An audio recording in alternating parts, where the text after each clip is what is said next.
चल भगवान की जय। हरि ओम तत्सत। श्रीमते रामचंद्राय नमः। ओम नमः परमहंसा स्वादित चरण कमल चिन्मकरंदाय भक्त रामचंद्राय कृष्णाय वासुदेवाय हरे परमात्मने प्रणतक्लेशनाशाय गोविंदाय नमो नमः। सीतानाथसमारम्भा श्रीरामानन्दाय अस्मदाचार्यपर्यन्तां वन्दे गुरुपरम्पराम्। प्रहलाद नारद पराशर पुंडरीक व्यासाम्बरीश सुख शौनक भीष्म दाल्भ्याम् रुक्मांगदार्जुन वसिष्ठ विभीषणादीन् पुण्यानिमान् परम भागवतान् नमामि। चार जुगन में भक्त जे जिनके पद की धूरी सर्वस्व सिर राखियो मेरी जीवन भक्त भक्ति भगवंत गुरु चतुर नाम बपुए जिनके पद वंदन किए नाश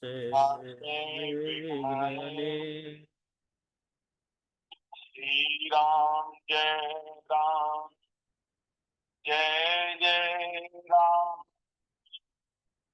श्री राम जय राम जय जय राम। श्री राम जय राम जय जय राम। श्री राम जय राम जय जय राम। राम जय राम जय जय राम। श्री राम जय राम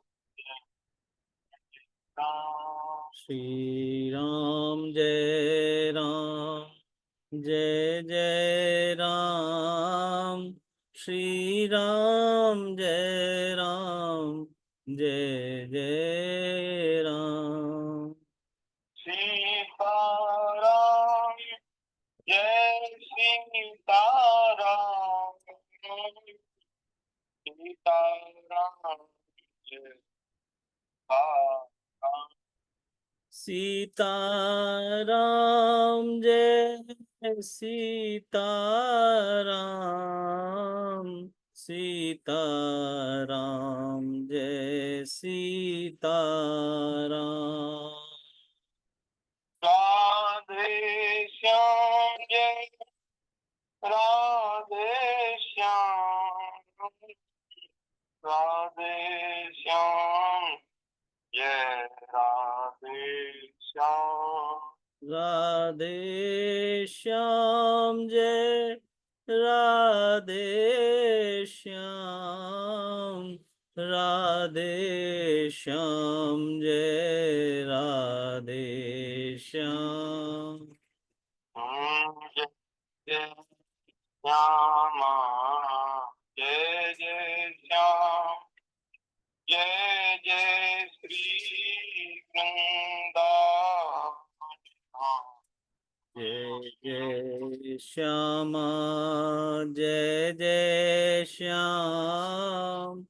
जय जय श्री वृंदावन धाम।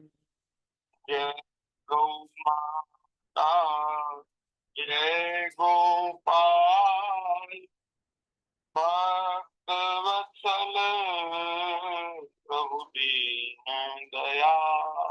जय गौ माता जय गोपाल भक्त वत्सल प्रभु दीन दयाल। श्री राम जय राम जय जय राम श्री राम जय राम जय जय राम श्री राम जय राम जय जय राम श्री राम जय राम जय जय राम श्री राम जय राम जय जय राम श्री राम जय राम जय जय राम। बोलिए श्री सीतारामचंद्र भगवान की की जय। जय श्री वृंदावन बिहारी लाल की जय। जय श्री राधा कृष्ण भगवान की की जय। जय श्रीमद्भागवत महापुराण की जय। जय श्री सुखदेव जी महाराज की जय। जय सब संत हरिभक्तन की जय। जय जगत जननी पूज्या गौ माता की जय। जय जय श्री श्री राधे श्याम। राधे श्याम। जय जय श्री सीताराम। जय जय श्री सीताराम। हर हर हर महादेव। महादेव। नारायण नारायण नारायण नारायण।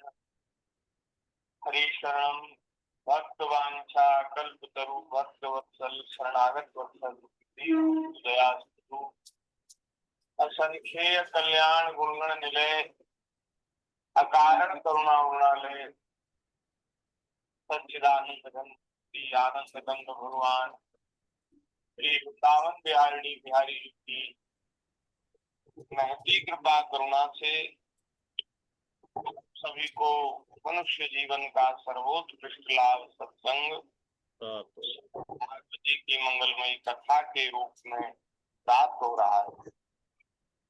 हम सब लोग बड़े भाग्यशाली हैं, अपने अपने घरों में बैठ करके इस देव दुर्लभ श्रीमद् भागवत जी की मंगलमयी कथा का हम श्रवण एवं कथन करके अपने श्रवणों को अपनी वाणी को पवित्र कर रहे हैं, अपने समय को सार्थक कर रहे हैं और अपने जीवन को धन्य बना रहे हैं। तो श्रीमद् भागवत जी की मंगलमयी चर्चा उसमें दसम स्कंद में हम लोगों ने कल 42वें अध्याय को श्रवण किया था। आज 43वें अध्याय की चर्चा करनी है जी। श्री सुखदेव जी महाराज कह रहे हैं अथ कृष्णश्च रामश्च कृतशोचो परन्तप मल्लदुन्दुभिर्घोषम् कृत्वा दृष्टुपेयतु। सुखदेव जी महाराज कहते हैं काम क्रोध आदि शत्रुओं को पराजित करने वाले परीक्षित जी के लिए कह रहे हैं कि हे परीक्षित, तुम काम और क्रोध आदि जो शत्रु हैं उनको तुमने जीत लिया है, तुम परंतप हो। तो ऐसे हे परीक्षित, अब श्री कृष्ण और बलराम भी स्नान आदि नित्य कर्म से निवृत्त हो दंगल के अनुरूप नगाड़ी की ध्वनि सुनकर रंगभूमि देखने के लिए चल पड़े। रंगभूमि देखने के लिए ठाकुर जी चल पड़े हैं। भगवान श्री कृष्ण ने रंगभूमि के दरवाजे पर पहुंचकर देखा कि वहां महाराज एक मतवाला दुर्दांत हाथी जिसका नाम कुबलया पीड़ था वो खड़ा है, द्वार पर ही खड़ा है और उसको महाराज महावत को सिखाया गया है कि जब श्री कृष्ण और बलराम रंगभूमि के द्वार पर आवे तो इसको इस मत वाले हाथी से उनको कुचल देना, ऐसा रावण ने उसको सिखा रखा है। कंस और ने। हाथी भी महाराज कुबलयापीड़ नाम का जो हाथी है वो अकेला ही इतना बलवान है कि उसमें 10,000 हाथियों का बल है, और उसको मदिरा पिला करके उन्मत्त किया हुआ है, मतवाला किया हुआ है। वो महाराज इतना भयंकर है कि वो मनुष्य की गंध को भी सहन नहीं करता। अब वो महावत ने महाराज उसको अंकुश मार मार के और उसको क्रोधित कर दिया था, और जैसे ही भगवान श्री कृष्ण बलराम दरवाजे पर पहुंचे तो महाराज कुबलयापीड़ हाथी को भगवान की ओर उसने चला दिया। अब महाराज इधर भगवान श्री कृष्ण ने भी कमर कस ली और अपने घुंघराली अलकें अपने केस समेट लिए, और मेघ के समान गंभीर वाणी से महावत को ललकार कर क्या कहा, अरे महावत, हम दोनों को रास्ता दे दे, हमारे मार्ग से हट जा। अरे सुनता नहीं, देर मत कर, नहीं तो मैं हाथी के साथ अभी तुझे यमराज के घर पहुंचा देता हूँ। भगवान ने भी चुनौती दी, और इधर वो तो महाराज भगवान से युद्ध करने के लिए तैयार ही था। तो जब इस प्रकार भगवान ने जब चुनौती दी तो वो क्रोध कर बैठा, अब तिलमिला उठा। उसने काल मृत्यु तथा यमराज के समान अत्यंत भयंकर कुबलयापीड़ हाथी को अंकुश की मार से क्रोधित करके श्री कृष्ण की ओर बढ़ाया। और महाराज उसने बड़ी तेजी से झपट कर सूंड में भगवान को लपेट दिया, परंतु भगवान सूंड से बाहर सरक आए और उसे एक भूसा जमाया, उसके मस्तक पर एक भूसा जमाया और उसके पैरों के बीच में जा चुके। भूसा खा करके वो महाराज बड़ा क्रोधित हो गया, और इतना जोर का भूसा कि हाथी भी महाराज एकदम व्याकुल हो उठा।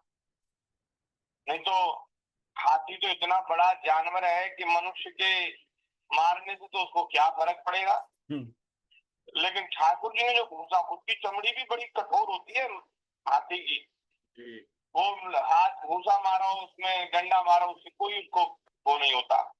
वो हाथी तो केवल अंकुश की मार को ही समझता है। तो भगवान ने भूसा दिया तो वो महाराज बड़ा क्रोधित हो गया, और उसने क्रोध करके भगवान को ढूंढा और भगवान को सूंघ कर अपनी सूंड से टटोल लिया और पकड़ा भी, परंतु भगवान ने बलपूर्वक अपने को छुड़ा लिया। इसके बाद भगवान उस बलवान हाथी की पूंछ पकड़कर खेल खेल में ही उसे 100 हाथ तक पीछे घसीट लाए। जैसे गरुड़ सांप को घसीट लाते हैं, जैसे गरुड़ जी सांप को खींचते हैं, सांप के साथ खेलते हैं, ऐसे ही भगवान ने पूंछ पकड़कर महाराज को 100 हाथ पीछे घसीट लिया। आप सोचिए हमारे ठाकुर जी कितने बलवान हैं, कितने बलशाली हैं। जिस प्रकार घूमते हुए बछड़े के साथ बालक घूमता है, अथवा स्वयं भगवान श्री कृष्ण जिस प्रकार बछड़ों से खेलते हैं, वैसे ही उसकी पूंछ पकड़कर उसे घुमाने और खेलने लगे। जब वह दाएं घूम कर आता तो भगवान बाएं आ जाते, और जब वह बाईं ओर घूमता तो भगवान दाईं ओर आ जाते। इसके बाद हाथी के सामने आकर उन्होंने उसे भूसा जमाया, और वे उसे गिराने के लिए इस प्रकार उसके सामने से भागने लगे मानो वह अब छू लेता है तब छू लेता है। ठाकुर जी आगे आगे भाग रहे, वो पीछे पीछे, ऐसा लगता है कि अब छुए, लेकिन भगवान को पकड़ नहीं पाया। और उस समय महाराज हाथी बड़ा क्रोधित हो रहा था। भगवान को पकड़ने के लिए उसने अपनी सूंड और अपने दांत धरती पर मारे, लेकिन भगवान उसके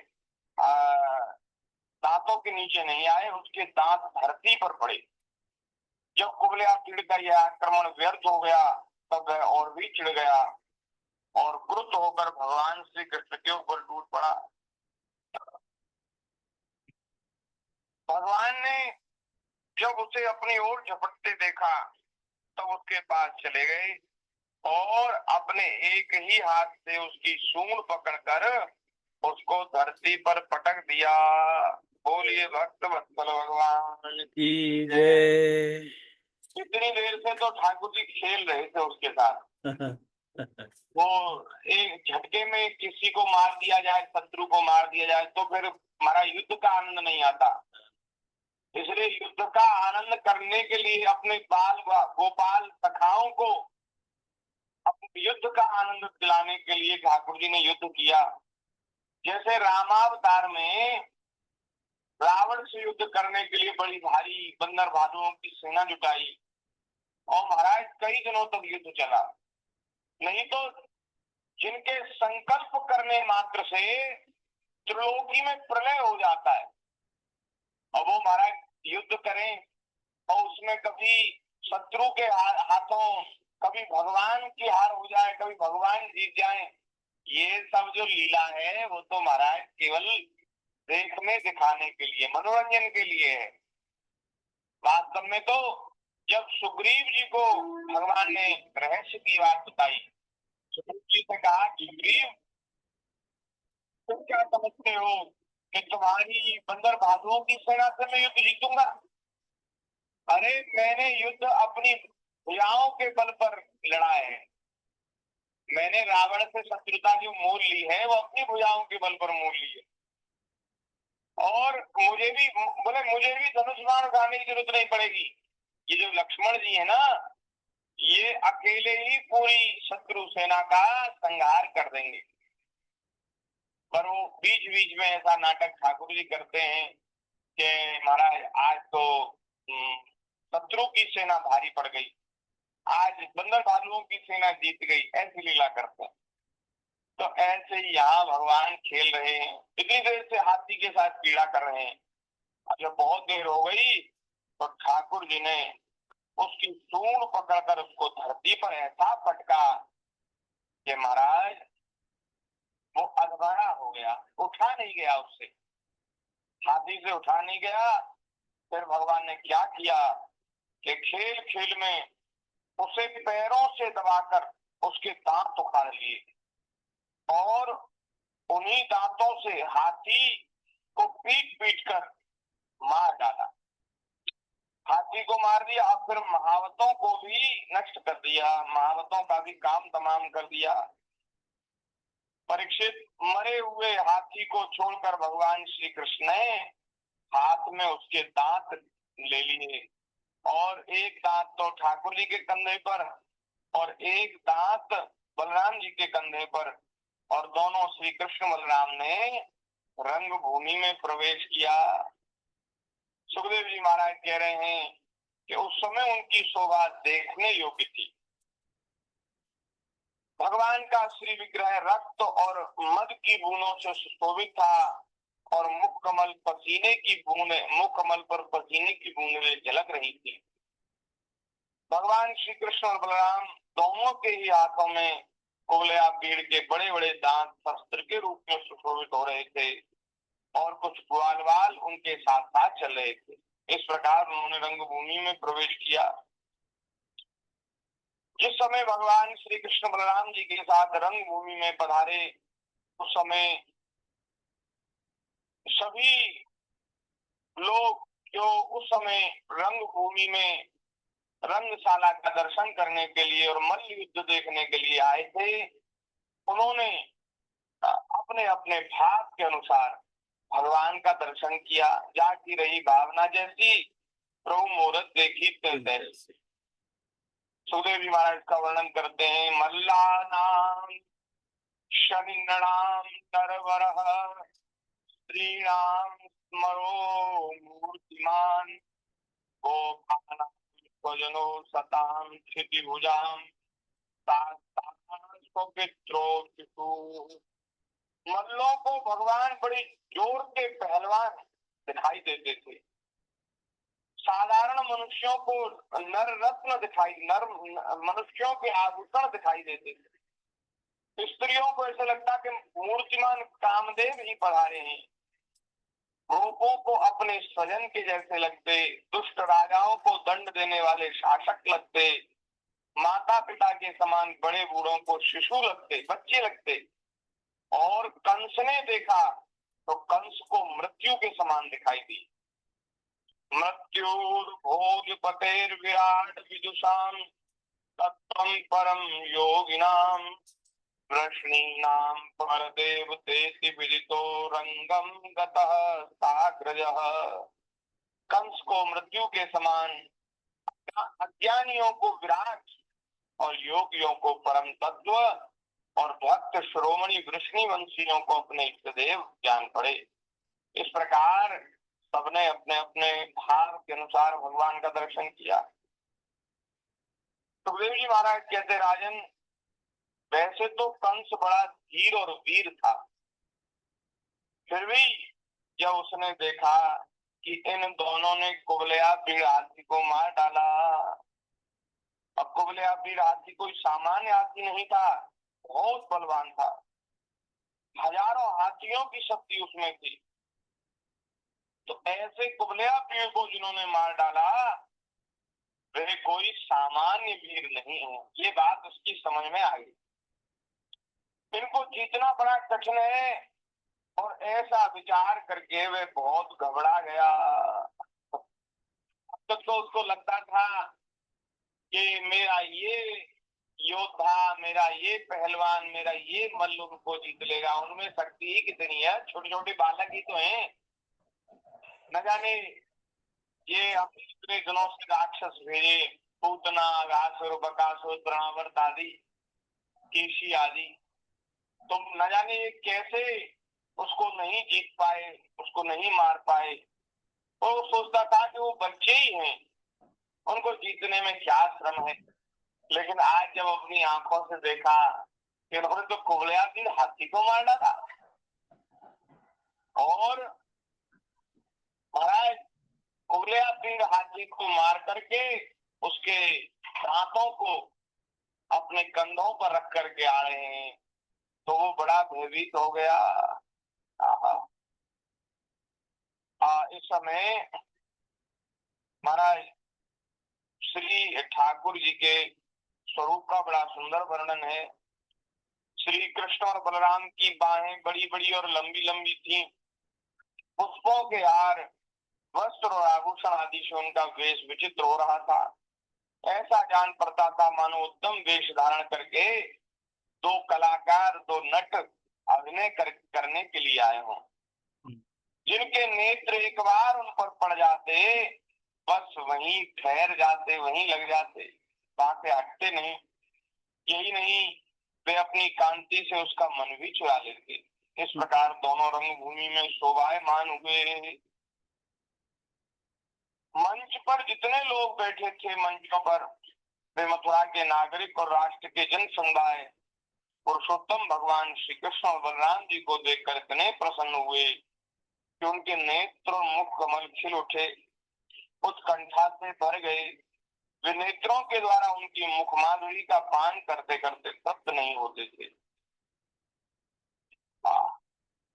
भगवान के सौंदर्य, गुण, माधुर्य और निर्भयता ने मानो दर्शकों को उनकी लीलाओं का स्मरण करा दिया, और वे लोग आपस में उनके संबंध की देखी सुनी बातें कहने सुनने लगे। भगवान के पूर्व चरित्रों का सब स्मरण करने लगे। जिन्होंने देखा था उन्होंने आंखों देखी लीला सुनाई, और जिन्होंने सुना था उन्होंने वो सुनी हुई लीला उस समय दूसरे लोगों को सुनाई। तो ऐसे भगवान की लीलाओं का स्मरण किया, और सब लोग कहने लगे कि ये दोनों साक्षात भगवान नारायण के अंश हैं। इस पृथ्वी पर वसुदेव जी के घर में ये अवतीर्ण हुए हैं। ये सांवले सलोने कुमार देवकी के गर्भ से उत्पन्न हुए थे। कंस के भय से वसुदेव जी ने इनको गोकुल पहुंचा दिया था। इतने दिनों तक ये वहां छिपकर रहे और नंद जी के घर में ही पलकर इतने बड़े हुए हैं। हमने सुना है कि आकाशवाणी ने कंस को जो कहा था कि देवकी का अष्टम गर्भ तुम्हारा काल होगा, ये जो सांवले सांवले हैं यही अष्टम गर्भ हैं, यही अष्टम बालक हैं, ये कंस के काल हैं, ऐसा सुना है हमने। इन्होंने ही पूतना, तनावर्त, शंखचूड़, केसी और धेनुकासुर आदि का तथा और भी दैत्यों का, दुष्ट दैत्यों का वध किया और यमराज का इन्होंने ही उद्धार किया। महाराज इनकी लीलाएं बड़ी विचित्र हैं। इन्होंने ही गौ और ग्वालों को दावानल की ज्वाला से बचाया था, कालिया नाग का दमन और इंद्र का मान मर्दन भी इन्होंने ही किया था। महाराज एक लीला तो इनकी बड़ी अद्भुत है, उन्होंने 7 दिनों तक एक ही हाथ पर गिरिराज पर्वत को उठाए रखा था और उसके द्वारा आंधी पानी तथा वज्रपात से गोकुल को बचा लिया। ऐसे महाराज सब लोग भगवान की लीलाओं का स्मरण कर रहे हैं। और ये जो दूसरे हैं गौर वर्ण, ये इन श्याम सुंदर के बड़े भाई कमल नयन श्री बलराम जी हैं। इन्होंने प्रलंबासुर, वत्सासुर और बकासुर आदि को मारा है और ये देवकी के 7वें बालक हैं। जिस समय दर्शकों में यह चर्चा हो रही थी, हम लोग बातें कर रहे थे भगवान के बारे में, उसी समय महाराज अखाड़े में तुरही आदि बाजे बज गए और मानो मल्ल युद्ध की तैयारी हो गई।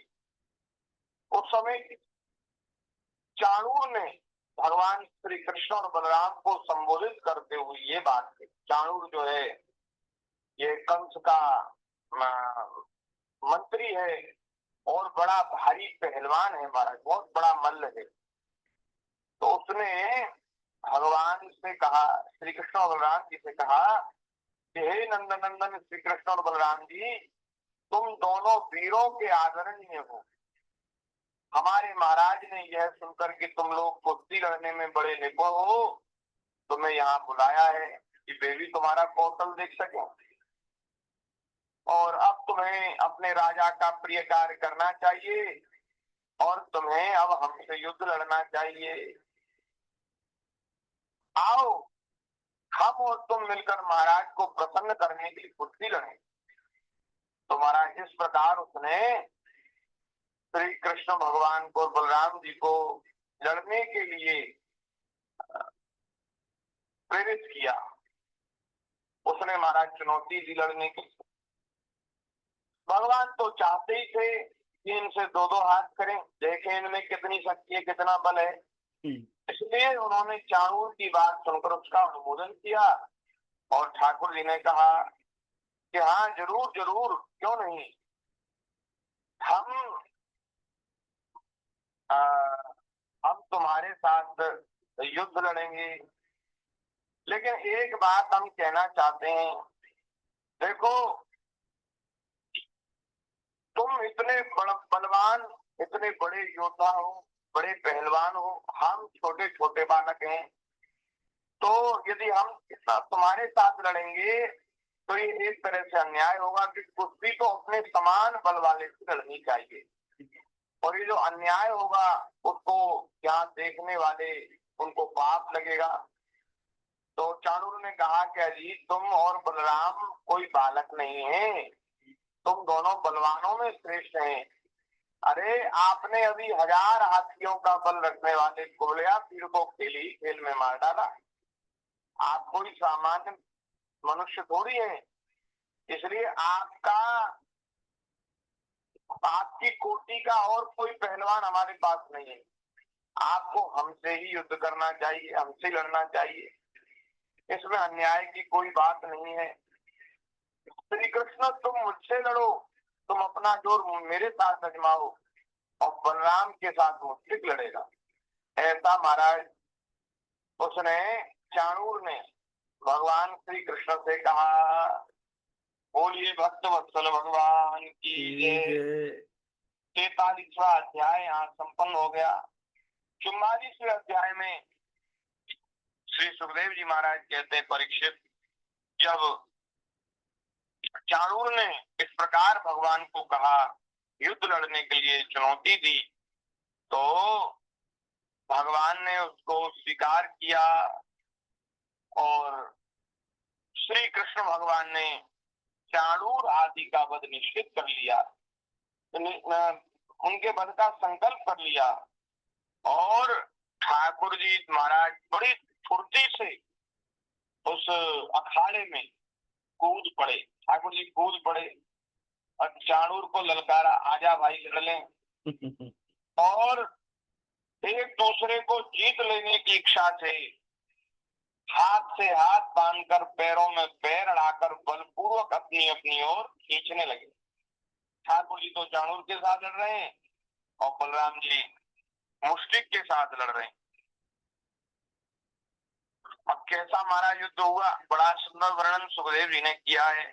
वे पंजों से पंजे, घुटनों से घुटने, माथे से माथा और छाती से छाती बढ़ाकर एक दूसरे पर चोट करने लगे। इस प्रकार दांव पेच करते करते अपने अपने जोड़ीदार को पकड़कर इधर उधर घुमाते, दूर दूर धकेल देते, जोर से जकड़ लेते, लिपट जाते, उठाकर पटक देते। इस प्रकार एक दूसरे को रोकते, प्रहार करते और पछाड़ देने की चेष्टा करते। कभी कोई नीचे गिर जाता तो दूसरा उसे घुटनों और पैरों में दबाकर उठा लेता, हाथों से पकड़कर ऊपर ले जाता, गले में लिपट जाने पर ढकेल देता और आवश्यकता होने पर हाथ पांव इकट्ठे करके गांठ बांध देता। परीक्षित इस दंगल को देखने के लिए नगर की बहुत सी महिलाएं भी आई हुई थी। महिलाएं, उन्होंने जब देखा कि बड़े बड़े पहलवान जो बड़े नामी गिरामी हैं, उनके साथ ये छोटे छोटे बालक लड़ रहे हैं, लड़ाए जा रहे हैं, तब वे टोलियां बना बना करके करुणावश आपस में बातचीत करने लगी। वे कहने लगी, अरे सखी, ये राजा कंस के सभासद कितना बड़ा अन्याय और धर्म कर रहे हैं। कितने दुख की बात है कि राजा के सामने ही ये बड़े बली पहलवान महाराज छोटे छोटे बालकों से युद्ध कर रहे। अरे बहन देखो तो सही, इन पहलवानों के एक एक अंग वज्र के समान कठोर हैं और ये श्री कृष्ण बलराम ये तो अभी जवान भी नहीं हुई, इनकी किशोर अवस्था है, इनका एक एक अंग अत्यंत सुकुमार है। कहाँ ये छोटे छोटे बालक और कहाँ ये बड़े बलवान पहलवान। तो जितने लोग यहाँ इकट्ठे हुए हैं, इनको अवश्य ही धर्म उल्लंघन का पाप लगेगा। अरे सखी, अब हमें यहाँ नहीं रुकना चाहिए, यहाँ चल देना चाहिए, क्योंकि जिस सभा में अधर्म हो रहा हो तो या तो उस अधर्म को रोकना चाहिए, यदि रोकने की शक्ति न हो तो वहां से चले जाना चाहिए, यही शास्त्र का नियम है। तो महाराज ऐसा कह करके वे बातें कर रही हैं। अरे देखो, श्री कृष्ण शत्रु के चारों ओर पैंतरा बदल रहे हैं, उनके मुख पर पसीने की बूंदें ठीक वैसे ही शोभा दे रही है जैसे कमल कोष पर जल की बूंदें। अरे देखो, क्या तुम नहीं देख रही हो सखियों, बलराम जी का मुख मुष्टिक के प्रति क्रोध के कारण लाल हो गया है, फिर भी हास्य का अनिरुद्ध आवेग कितना सुंदर लग रहा है।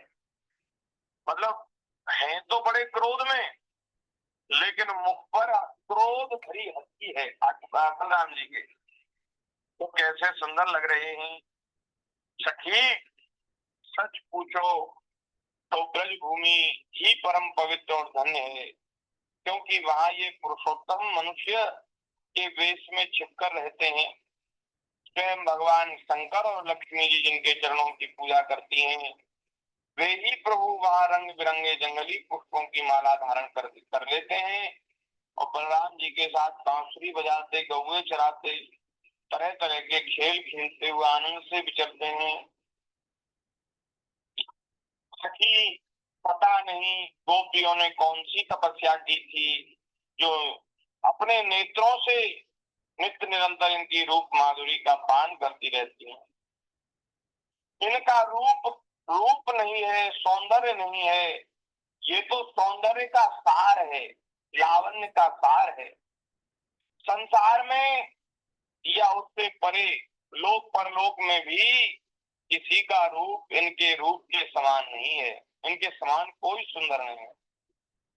तो भी और वो जो इनकी जो सुंदरता है वो भी कोई ऐसी नहीं कि श्रृंगार करने से कोई सुंदर लग रहे हो, मेकअप करने से सुंदर लग रहे हो, नहीं नहीं नहीं, संवारने सजाने से नहीं, गहने कपड़े से नहीं, बल्कि स्वयं सिद्ध है। इनको तो महाराज कोई देख भर ले, इनको श्रृंगार करने की जरूरत नहीं है, ये इतने सुंदर हैं बिना श्रृंगार किए ही। इनको देख ले कोई, हाँ, वो मोहित हो जाए, वो इनके ऊपर बिक जाए। इनको देखते देखते कभी तृप्ति ही नहीं होती। हाँ, क्योंकि यह प्रतिक्षण नया होता जाता है, नित्य नूतन है। समग्र यश सौंदर्य और ऐश्वर्य इसी के आश्रित है सखियो, परंतु इसका दर्शन तो औरों के लिए बड़ा ही दुर्लभ है। ये तो गोपियों के ही भाग्य में बधा है। ये ब्रज की गोपियां धन्य हैं, निरंतर श्री कृष्ण में ही चित्त लगा रहने के कारण, प्रेम भरे हृदय से, आंसुओं के कारण गदगद कंठ से इन्हीं की लीलाओं का घर का काम धंधा करती हैं और काम धंधे करते करते ये श्री कृष्ण के गुणों के गान में ही मस्त रहती हैं। ये श्री कृष्ण जब प्रातः काल गौओं को चराने के लिए ब्रज से वन में जाते हैं और सायकाल उन्हें लेकर ब्रज में लौटते हैं और बड़े मधुर स्वर से बांसुरी बजाते हैं। उस बांसुरी की टेर सुनकर गोपियां अपना घर का सब काम धंधा छोड़कर झटपट उस मार्ग में आ खड़ी होती हैं जिस मार्ग से श्री कृष्ण लौट रहे होते हैं, और वहां आकर दर्शन करती हैं श्री कृष्ण का मंद मंद मुस्कान एवं दया भरी चितवन से युक्त मुख कमल, और वे निहाल हो जाती। सचमुच गोपियां बड़ी भाग्यशाली हैं, बड़ी पुण्यवती हैं। तो इस प्रकार से वे मथुरा की स्त्रियां चर्चा कर रही हैं और इसी समय योगेश्वर भगवान श्री कृष्ण ने मन ही मन शत्रु को मार डालने का निश्चय किया। और महाराज भगवान श्री कृष्ण और उनसे भिड़ने वाला चाणूर दोनों ही भिन्न भिन्न प्रकार के दांव पेच का प्रयोग करते हुए परस्पर जिस प्रकार लड़ रहे थे, वैसे बलराम जी भी मुष्टिक से भिड़े हुए थे। और महाराज ठाकुर जी के अंग प्रत्यंग उस समय युद्ध के समय वज्र से भी अधिक कठोर हो गए।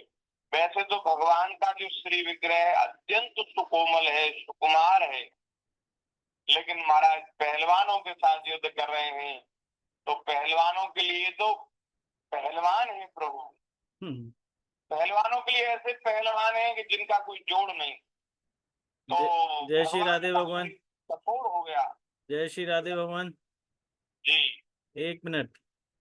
हाँ, उसकी रगड़ से, भगवान के शरीर की रगड़ से चाणूर की रग रग ढीली पड़ गई। बहुत देर से युद्ध हो रहा था, वो महाराज हार गया और उसको ऐसा मालूम हो रहा था कि उसके शरीर के बंधन टूट रहे हैं। उसे बड़ी ग्लानि, बड़ी व्यथा हुई, क्योंकि भगवान को कोई थकान नहीं, कोई कष्ट नहीं, और उसका सारा शरीर महाराज हटा जा रहा था दर्द के मारे। ठाकुर जी ने घूसा ऐसे जमाए उसको कि वो एकदम उसका शरीर वो हो गया, दुखित हो गया एकदम। तब है अत्यंत क्रोधित होकर बाज की तरह झपटा, दोनों हाथों को बांध कर भगवान श्री कृष्ण की छाती पर प्रहार किया। ठाकुर जी तो उसके प्रहार से विचलित नहीं हुए, लेकिन महाराज भगवान ने जब उसको घूसा मारा तो वो महाराज जमीन पर गिर पड़ा।